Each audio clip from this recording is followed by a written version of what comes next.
স্বর্গ দখলে এগিয়ে যায়। দেবতারা রক্তবীজকে পরাজিত করার চেষ্টায় তার সাথে যুদ্ধে লিপ্ত হয়।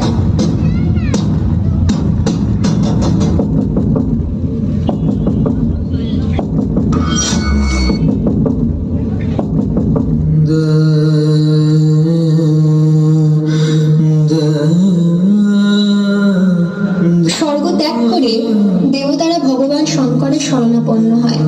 বিশদে সব ঘটনা বর্ণনা করে।